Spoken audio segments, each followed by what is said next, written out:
امام عرش مقام کی ذات و صفات کے حوالہ سے، ان کے خصائل کے حوالہ سے، ان کے خصائص کے حوالہ سے، ان کے شمائل کے حوالہ سے، ان کی ثابت قدمی کے حوالہ سے، ان کے صبر و استقامت کے حوالہ سے ہم گفتگو کریں گے، اور کوشش یہ ہوگی کہ ہم اس مینارہ نور سے کچھ روشنی کشید کرتے ہوئے اپنے دلوں کو منور کرنے کا شرف حاصل کریں۔ تو آج کی اس افطار ٹرانسمیشن میں جو ہمارے مہمان اسکالر تشریف فرما ہیں، یہ آفتاب عظیم کے لخت دل ہیں۔ حضرت ام المومنین حضرت عائشہ کا وہ شعر اور شعر کا مفہوم مجھے یاد آ رہا تھا کہ دنیا کا آفتاب دن میں طلوع ہوتا ہے لیکن میرا آفتاب رات میں بھی طلوع ہوتا ہے، یعنی آفتاب نبوت جناب محمد مصطفیٰ صلی اللہ علیہ وآلہ وسلم وہ آفتاب عظیم ہیں کہ جو روز ازل سے اور تا قیام قیامت تک اپنی روشنیاں زمانے میں اور زمانوں میں بکھیرتے رہیں گے۔ اس آفتاب عظیم کے لخت دل جناب سید آفتاب عظیم بخاری صاحب آج ہمارے مہمان ہیں۔ سید صاحب آپ کو خوش آمدید کہتے ہیں۔ شکریہ۔ آج کے اس دن کی مناسبت سے میں چاہوں گا کہ پہلے آپ یہ ہمارے ناظرین کو بتائیے کہ سادات ہیں کون؟ اللہ اکبر۔ بسم اللہ الرحمن الرحیم۔ سب سے پہلے تو آپ کا شکریہ کہ آپ نے اتنے عظیم اور حسین موضوع پہ مجھے دعوت دی۔ یقیناً موضوع جو ہے وہ حسین ہے اور حسین شخصیات اور حسین لوگوں کا تذکرہ ہے۔ واہ واہ واہ، حسین اس لیے ہے کہ حسین ہے، حسین اس لیے ہے کہ حسین ہے، واہ واہ، اور حسین اس لیے ہے کہ نانے کے دین کو بچانے کے لیے وہ حسین کردار ادا کیا ہے اللہ اکبر، جس سے قیامت تک بھلایا نہیں جا سکتا۔ اللہ اکبر، اللہ اور دنیا جب بھی صبر کی مثال دے گی یا دین کو بچانے کی مثال دے گی تو حسین کا ہی نام سر فہرست نظر واہ آئے گا، واہ واہ، سبحان اللہ، کیونکہ حضرت امام حسین رضی اللہ تعالی عنہ اور علیہ السلام یقیناً آپ کی ہستی وہ ہستی ہے کہ جنہوں نے مدینہ طیبہ کو، جس میں آپ پلے بڑے اور جوان ہوئے اور نانے کی گود سے لے کے نانے کے ممبر و محراب تک کی اللہ اکبر، خوبصورت سیاحت جس کو ہم کہہ سکتے ہیں وہ واہ کی، واہ واہ واہ، سبحان تو اللہ، یقیناً حضرت امام علی مقام وہ شخص ہیں، وہ شخصیت ہیں۔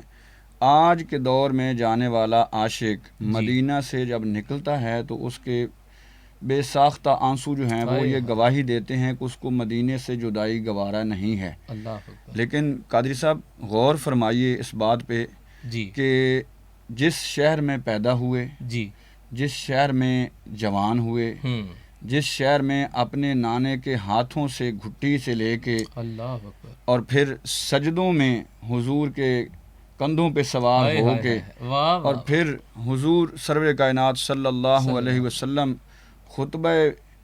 کے لیے جب ممبر پہ تشریف فرما ہوتے تھے جی، تو اس ممبر پہ حضور کی گود میں بیٹھنے والی اس عظیم شخصیت کا تذکرہ اور اس عظیم شخصیت کا کردار کیا ہوگا جس کی تربیت کا ایک ایک لمحہ حضور کے ہاتھوں سے ہو رہا ہے۔ سبحان اللہ، سبحان حضرت امام علی مقام علیہ السلام جب پیدا ہوئے جی، تو گھٹی حضور سرور کائنات صلی اللہ علیہ وسلم نے دی۔ واہ واہ، آج کے دور میں اگر کوئی متقی پرہیزگار بندہ کسی بچے کو گھٹی دے دے جی، اور وہ بڑے ہو کے کوئی بھی اچھا کام کرے تو بڑے خوبصورت الفاظ میں اس شیخ الحدیث کو یا اس مفتی کو اعزاز جاتا ہے جی جی، کہ اس کی گھٹی میں بڑا اچھا جو ہے وہ ہاتھ ہے، واہ واہ، اس کی گھٹی میں بڑی اچھی گھٹی دی گئی ہے۔ لیکن قربان جائیے جناب امام علی مقام علیہ السلام کے کہ آپ کو گھٹی بھی حضور سرور کائنات صلی اللہ علیہ وسلم نے اپنے ہاتھ مبارک سے دی ہے۔ سبحان اللہ، اپنے ہاتھوں سے حضور نے جب گھٹی دی ہے تو اب جس کے صحابہ کی آپ تاریخ پڑھیں گے تو جو اپنے اوپر حضور کا پسینہ مال لیتا ہے اللہ اللہ، اس کا مقام و مرتبہ قرآن و حدیث میں واضح ہے، اور جو حضور کے لب ہائے مبارک سے نکلے ہوئے گھٹی کو اپنے اندر سمو لے گا اس کی شان و مرتبہ کیا ہوگا۔ یقیناً حضرت امام حسین رضی اللہ تعالی عنہ نے اپنے نانا جی کی گود میں جو تربیت حاصل کی اس کا عملی مظاہرہ پھر آپ نے بڑے ہو کے وہ اسلام کی بقا کے لیے دیا۔ لیکن اس سے پہلے جناب جب مدینہ شریف میں تھے تو اس وقت کے واقعات میں یہ ہے کہ نبی کریم صلی اللہ علیہ وسلم ہمیشہ سیدہ کائنات کے گھر میں جب بھی جاتے اور کہیں سفر پہ جانا ہوتا تب بھی سیدہ کائنات کے گھر میں سب سے آخر میں جاتے، اللہ کہیں سفر سے واپس آتے تب بھی سب سے پہلے اس گھر میں آتے، اس لیے کہ وہاں حسن و حسین تھے، وہاں سیدہ کائنات تھی، اور آپ سیدہ کائنات علیہ السلام کو فرماتے تھے کہ اے میری بیٹی ان کو رونے نہ دیا کرو۔ جب حضرت امام حسن حسین بچپن میں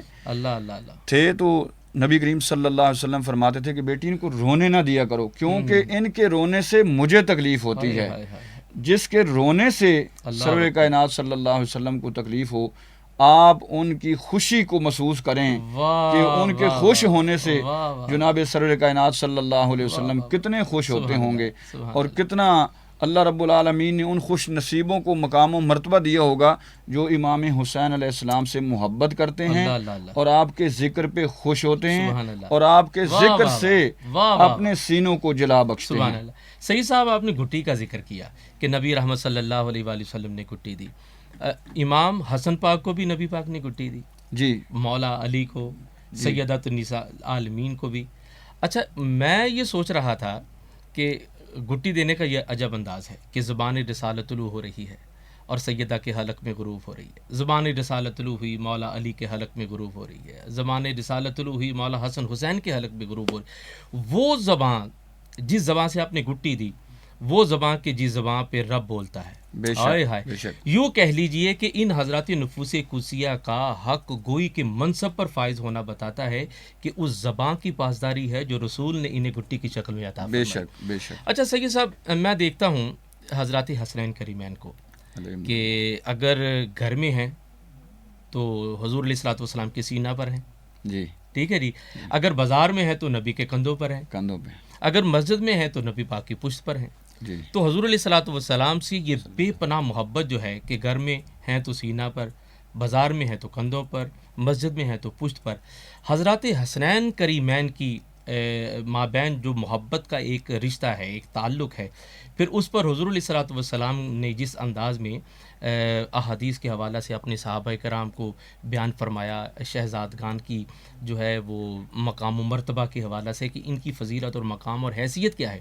وہ ذرا بیان فرمائیں کہ حضور نے اپنے صحابہ کے سامنے حضرات حسنین کے، جیسا کہ آپ نے ذکر کیا کہ آپ نے وہ ممبر چھوڑ دیا، جی،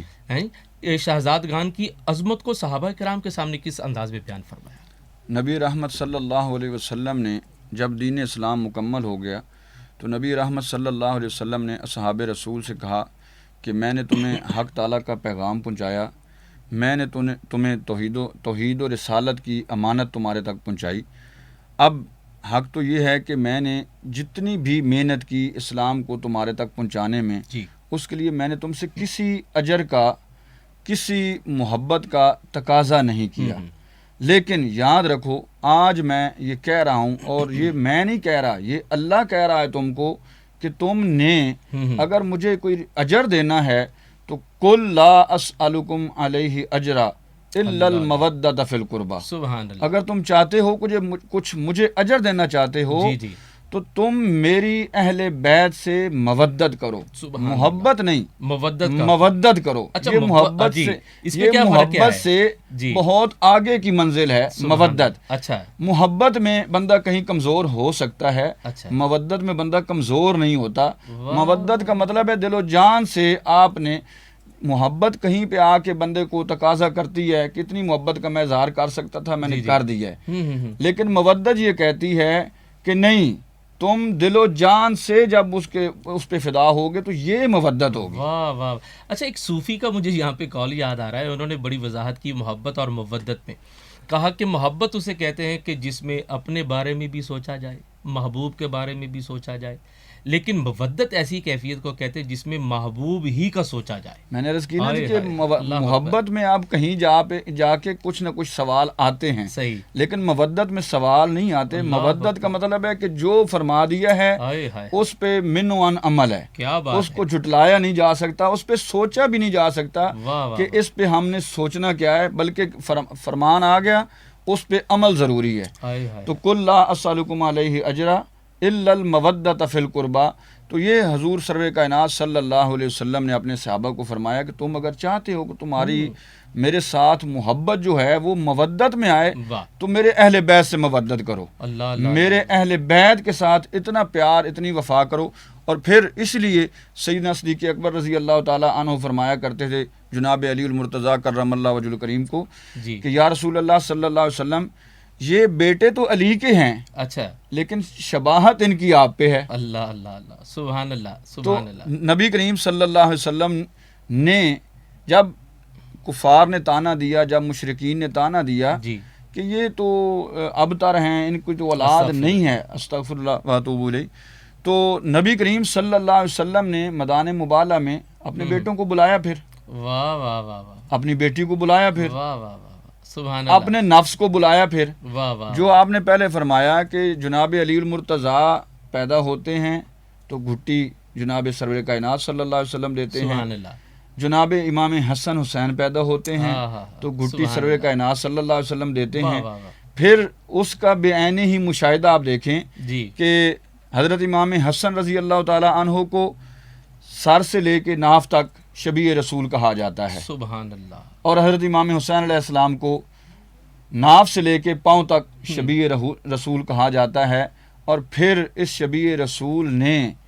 دنیا میں وہ کام کر دکھایا کہ دنیا کی تاریخ جتنی مرضی آپ پڑھ لیں، جتنی مرضی واہ۔ تاریخ لکھی جائے، جی جی جی اب امام حسن اور امام حسین جیسا کردار نہ کسی نے پہلے کیا تھا، نہ کوئی اب کر سکتا اور نہ کوئی قیامت تک کر سکے گا۔ اللہ اللہ اللہ اسی لیے تو سبحان اللہ سبحان کربلا کی زمین بھی یہی پیغام دے گئی کہ حسین جیسا نہ پہلے کوئی آیا تھا، نہ اب ہے اور نہ قیامت تک آئے گا۔ حضرت مجھے آپ کے اس جملہ سے یاد آ رہا ہے کہ اللہ کریم نے 1,24,000 کم و بیش انبیاء علیہ السلام کو جو کمال جو محاسن عطا کیے، وہ تمام کمالات ذات مصطفیٰ میں ودیعت فرما دیے۔ بے شک تمام انبیاء علیہ السلام کی وہ خصوصیات جناب محمد مصطفیٰ صلی اللہ علیہ وآلہ وسلم کے وجود میں بدرجہ اتم موجود ہیں۔ حضور علیہ الصلوۃ والسلام کی ذات پاک کے حوالہ سے کہ آپ کی ذات، آپ کی سیرت، آپ کے کمال اور آپ کے محاسن کے حوالہ سے حضرات حسنین کریمین کا جب ذکر ہوتا ہے تو دو چیزیں ہیں جو وجود رسالت سے ان دو نفوس میں منتقل ہوئیں کہ حلم مصطفیٰ جناب حسن کو ملا اور شجاعت مصطفیٰ جناب حسین کو نصیب ہوئی۔ اب قیامت تک یہ وہ خوبصورت حضرات نفوس قدسیہ ہیں کہ جن کی سیرت و کردار ہر دور کے آنے والے انسان کے لیے بھی اور مسلمان کے لیے بھی مشعل راہ ہے۔ بے شک۔ تو خصوصیت کے ساتھ میں آپ سے یہ سوال کرنا چاہوں گا، اور فی زمانہ اس سوال کی جو ہے وہ گردش ہوتی ہے اور اذہان میں ابہام ہے، تو میں اس حوالہ سے آپ کی خدمت میں یہ عرض کرنا چاہوں گا کہ مقام صحابیت جی اور اہل بیت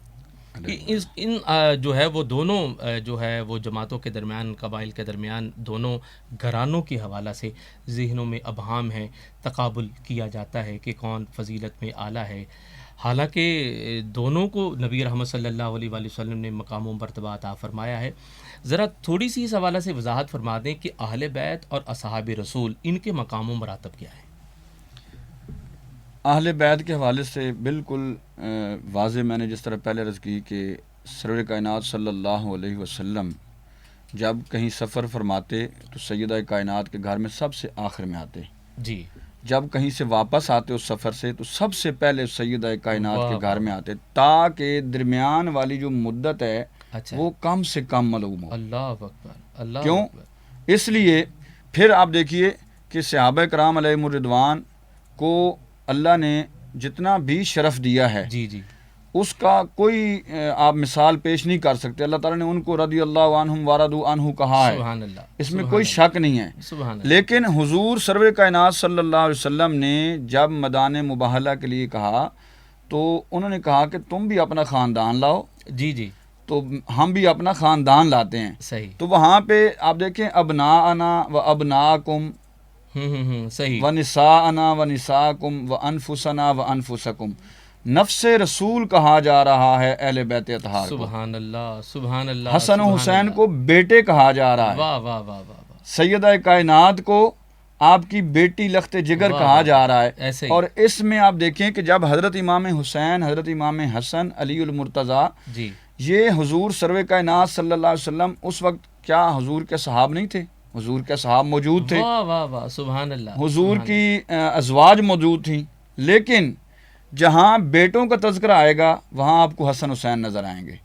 جہاں نفس کا تذکرہ آئے گا وہاں علی المرتضیٰ نظر آئیں گے۔ اور پھر آپ نے کہا ہے کہ صحابہ کرام علیہم الرضوان اور جناب امام حسن حسین علیہ السلام،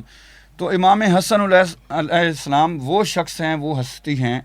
کہ ان کو حضور کے گھر میں جانے کے لیے کسی دستک کی ضرورت نہیں ہے۔ اللہ اللہ اللہ، سیدہ کائنات کو حضور کے گھر میں داخل ہونے کے لیے کسی دستک کی ضرورت نہیں ہے۔ صحابہ کرام علیہم الرضوان جاتے ہیں، دستک دیتے ہیں، جواب آ جائے تو ٹھیک، ورنہ واپس پلٹ جاتے ہیں۔ اصل میں میرے سوال کرنے کا مقصد یہ تھا کہ ہمارے ناظرین تک یہ پیغام پہنچے کہ فارس سے آنے والا ہے جی حضرت سلمان فارسی، انہیں حضور علیہ الصلوۃ والسلام نے اپنی اہل بیت کہا۔ اہل بیت کہنے کی وجہ، اہل بیت کہنے کی وجہ یہ ہے صحابی رسول ہے جی کہ وہ جناب علی المرتضیٰ سے کل لا اسالکم علیہ اجرا الا المودت، یہاں وہ مودت والی صورتحال پیدا ہوتی ہے۔ جناب سلیمان علیہ السلام اہل بیت سے مودت کرتے تھے، جن کو مودت کا درجہ مل گیا ہے ان کو اہل بیت میں بھی شامل کر لیا گیا۔ واہ واہ واہ واہ واہ، سبحان اللہ، کیا خوبصورت تو اس لیے جناب سلیمان فارسی، اچھا اس حوالے سے بھی پڑھنے اور سننے میں آتا ہے کہ حضرت سلمان فارسی اپنی ریش مبارک سے صفائی کیا کرے جی در زہرا کی۔ میں نے عرض کیا ہے کہ محبت کا یہ عالم ہے کہ انہوں نے محبت نہیں صرف اپنائی، مودت کی ہے، در زہرا کی مودت کی ہے، مولا مرتضیٰ کی مودت کی ہے، امام حسن و حسین کی مودت کی ہے۔ جیسے کہ جناب حضرت ابو ہریرہ رضی اللہ تعالی عنہ فرماتے ہیں کہ جب بھی اس دار پہ حاضر ہوتا ہوں ایک عجیب سی کیفیت محسوس کرتا ہوں۔ خود صحابی ہیں، صحابہ میں رہتے ہیں، لیکن کہتے ہیں میں جتنی بھی محافل سے ہو کے آ جاؤں، جب میں در زہرا پہ جناب حسن حسین کے پاس حاضر ہوتا ہوں، جب میں علی المرتضیٰ کی مجلس میں بیٹھتا ہوں تو میں ایک عجیب کیفیت محسوس کرتا ہوں۔ اور شہزادو یاد رکھو کہ اگر دنیا کو تمہارے مقام و مرتبے کا پتہ چل جائے تو وہ تمہاری گرد راہ کو اپنی آنکھوں کا سرما بنائیں گے۔ سبحان اللہ سبحان اللہ۔ معزز ناظرین، آپ سماعت فرما رہے ہیں حضرات حسنین کریمین اور آپ کے گھرانہ کے وہ افراد کہ بلا شک و شبہ جن کی شخصیات جو ہے وہ انسانیت کی معراج پر فائز ہیں، یعنی سیدہ کائنات مولا مرتضیٰ کی ذات اور پھر امام الانبیاء جناب محمد مصطفیٰ صلی اللہ علیہ وآلہ وسلم کا ذکر جاری رہے گا، اور اس یقین کے ساتھ ہم جا رہے ہیں کہ آپ ہمارے ساتھ موجود رہیں گے۔ مختصر سے بریک کے بعد حاضر ہوتے ہیں۔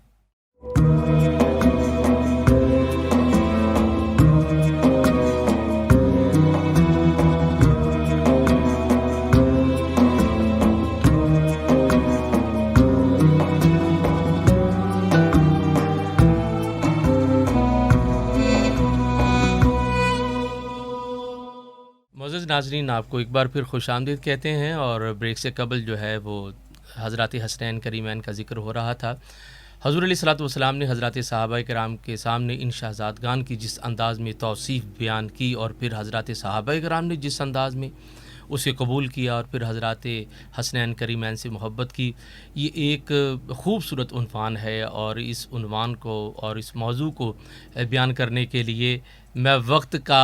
حوالہ نہیں پیش کروں گا، زندگیاں درکار ہیں، پھر بھی ممکن نہیں ہے کہ یہ گفتگو مکمل ہو سکے۔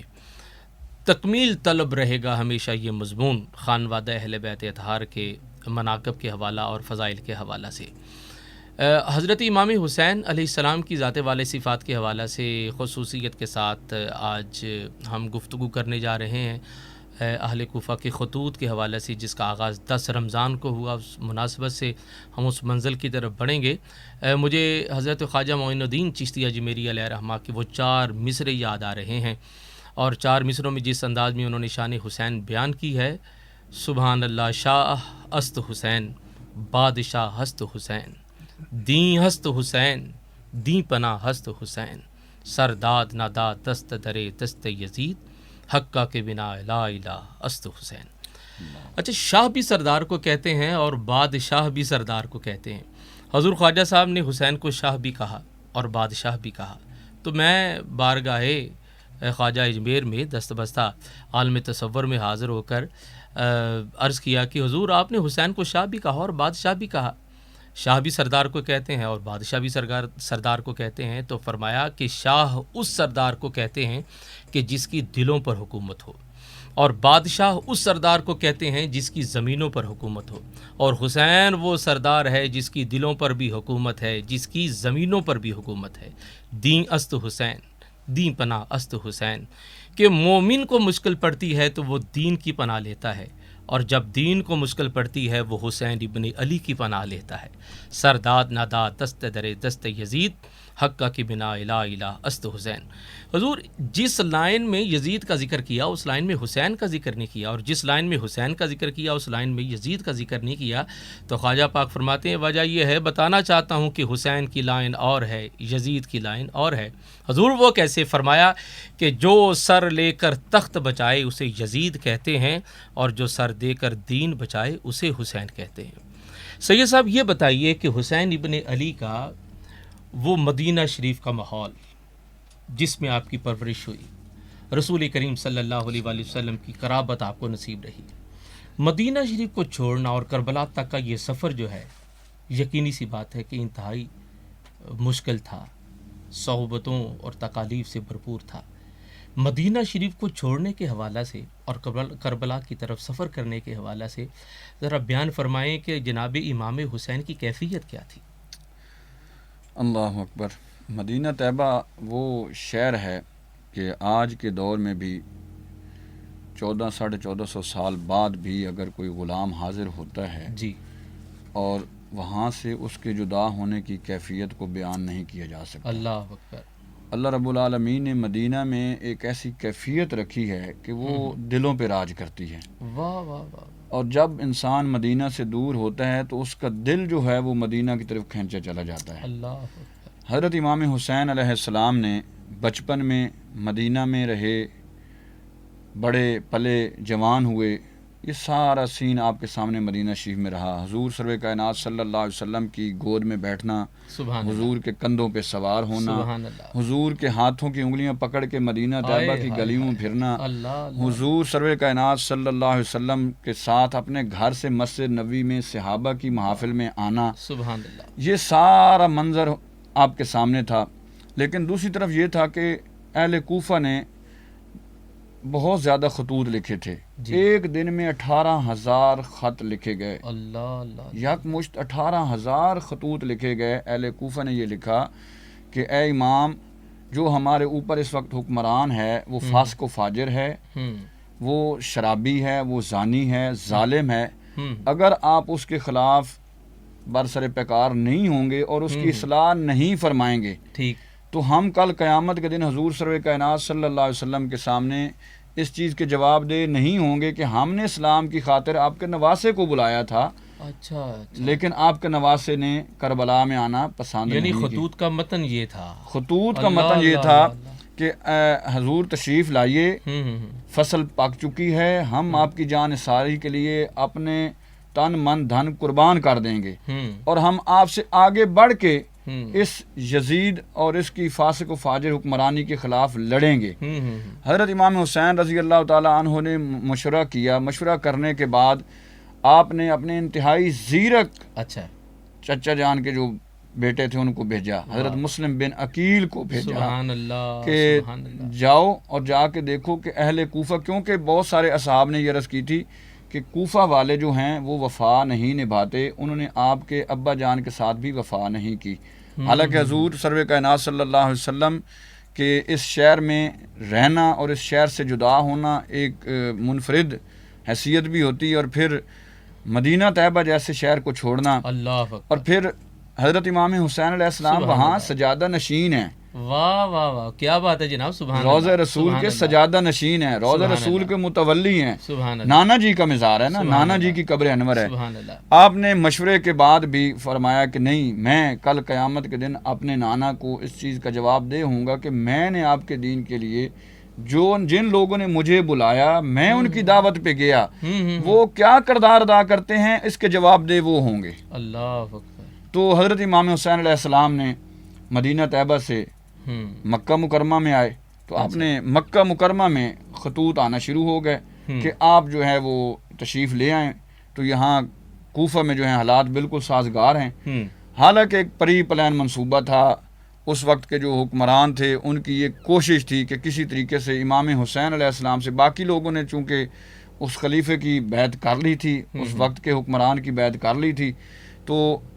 یہ ہوا کہ انہوں نے کہا کہ امام حسین جب تک بیعت نہیں کریں گے تب تک تمہاری بیعت کا کوئی فائدہ نہیں ہے۔ اگر تم چاہتے ہو کہ تمہاری تخت نشینی کو دوام ملے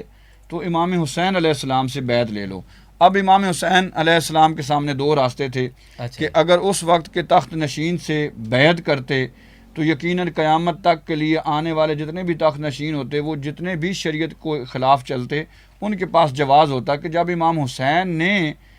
حکمران کے خلاف جہاد نہیں کیا، فاسق و فاجر کے خلاف، تو آپ کون ہوتے ہیں جو فاسق و فاجر حکمران کے خلاف جہاد کریں؟ جناب حضرت امام حسین علیہ السلام روض رسول پہ حاضر ہوتے ہیں، روض رسول پہ حاضر ہو کے عرض کرتے ہیں، نانا جان میں آپ کی گود میں پلا بڑا، میں نے آپ کے ہاتھوں سے کھانا کھایا، میں نے آپ کے ہاتھوں سے تربیت حاصل کی، آج میں آپ کے دین کی بقا کے لیے سفر کرنا چاہ رہا ہوں۔ اور رات کے اندھیرے میں قبر رسول پہ جا کے آپ نے بہت سے آنسو بہائے اور عرض کی کہ نانا جان اس شہر کو چھوڑنے کو دل نہیں کرتا،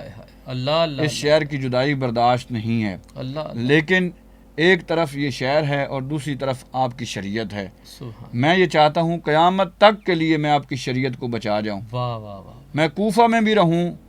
تب بھی میں مدینہ میں ہوں گا اگر آپ کی شریعت بچ گئی تو، اور اگر آپ کی شریعت نہ بچی تو میں مدینے میں بھی رہوں تو میرا شاید اسلام کو اتنا فائدہ نہ ہو۔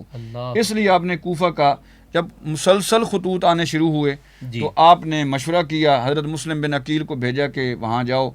وہاں جب حضرت مسلم بن عقیل پہنچتے ہیں تو کوفیوں نے دھڑا دھڑ بیعت کرنا شروع کر دی اور یہ احساس دلانا شروع کر دیا کہ ہم تو آپ کی وفا کے بہت بڑے پیکر ہیں، ہم تو آپ سے وفا کے لیے بے قرار ہیں، کب تشریف لاتے ہیں۔ لیکن حضرت مسلم بن عقیل اس کوفی کردار کو سمجھ نہ پائے۔ ایک ایک دن میں ہزاروں کی تعداد میں لوگ بیعت ہوتے اور ہر بیعت ہونے والے کا تقاضا یہ ہوتا کہ آپ امام کو جلد بلائیے، آپ امام کو جلد بلائیے۔ لیکن جب حضرت مسلم بن عقیل نے یہ ساری صورتحال دیکھی تو جناب امام حسین علیہ السلام کو خط لکھا کہ لوگ تو آپ کی بیعت کے لیے، لوگ آپ کے لیے کٹ مرنے کے لیے تیار ہیں، لیکن سوچئے کہ وہ کیسے مخلص لوگ تھے یا کیسے خطوط لکھنے والے احباب تھے کہ انہوں نے حضرت امام حسین کے پہنچنے کے بعد حضرت امام حسین کی مدد کے لیے کسی ایک نے بھی میدان میں آ کے لڑنے کے لیے اس ظالم جابر فاسق حکمران کے سامنے کھڑے ہونے کی ہمت نہیں کی، جنہوں نے حبداری، وفاداری، جان ساری کا اظہار کیا تھا، وہ سارے یک لخت تبدیل ہو گئے۔ اور یہ یک لخت تبدیل نہیں ہوئے، یہ ایک پلان بنایا گیا۔ عبید اللہ ابن زیاد کی تقریر کوئی اتنی زبردست نہیں تھی کہ ساری دنیا جو اسی وقت پلٹ جاتی، باقاعدہ ایک پلان تھا کہ ہم نے نواسہ رسول کو شہید کرنا ہے۔ اور پھر حضور سرور کائنات صلی اللہ علیہ وسلم کی وہ حدیث بھی سامنے آتی ہے کہ میرے اس بیٹے کو کربلا کی زمین پہ بے دردی سے شہید کر دیا جائے گا۔ حضرت امام حسین رضی اللہ تعالی عنہ نے اسی لیے سفر کیا کہ اپنے اس نانے کے وعدے کو، اس نانے کی حدیث کو پورا کرنے کے لیے کہ دنیا کو یہ معلوم ہو جائے کہ ہم دین کی بقا کے لیے کٹ مرتے ہیں لیکن ظالم جابر فاسق و فاجر حکمران کے سامنے سر نہیں جھکاتے۔ معزز ناظرین، قیامت تک حسین ابن علی کی صبر و استقامت بھی یاد رہے گی اور اہل کوفہ کی بے وفائی اور جفا بھی۔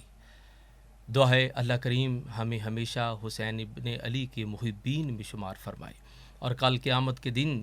جب خلاق عالم کے حضور حاضر ہوں تو حضرات حسنین کریمین کے محبین میں شمار کیے جائیں اور ان کی رفاقت و قرابت ہمیں نصیب ہو۔ سید صاحب دعا فرمائیں، اللہ کریم ہم سب پر کرم فرمائے۔ بسم اللہ الرحمن الرحیم، اللہم صلی علی سیدنا مولانا محمد وعلی آل سیدنا مولانا محمد مبارک وسلم علیہ۔ اللہم انت السلام ومنک السلام والیک یرجع السلام، حینا ربنا بالسلام ودخلنا دارک دار السلام، تبارکت ربنا وتعالیت یا ذا الجلال والاکرام۔ یا الہ العالمین، ماہ مقدس کا ادب و احترام کرنے کی توفیق نصیب فرما۔ اس ماہ مقدس میں جن نفوس قدسیہ کا یا الہ العالمین ذکر کیا ہے، ان کے صدقے سے عالم اسلام میں جو وبا آئی ہوئی ہے اس وبا سے نجات عطا فرما، عالم اسلام کی خیر فرما۔ امام سجاد کی بیماری کا واسطہ یا الہ العالمین تمام بیماروں کو صحت کلی نصیب فرما۔ کربلا کے معصومین کا یا الہ العالمین واسطہ عالم اسلام کی خیر فرما، ملک پاکستان کی خیر فرما۔ ہمیں حضور سرور کائنات صلی اللہ علیہ وسلم اور آپ کی اہل بیت سے پکی سچی محبت و غلامی نصیب فرما۔ اس ادارے کو دن دگنی رات چگنی ترقی عطا فرما، اسلام پہ استقامت نصیب فرما۔ امام حسین کی قربانی کا واسطہ اسلام کو سربلندی نصیب فرما۔ آمین۔ وصلی اللہ تعالی علی حبیبہ سیدنا مولانا محمد وعلی آلہ وصحبہ۔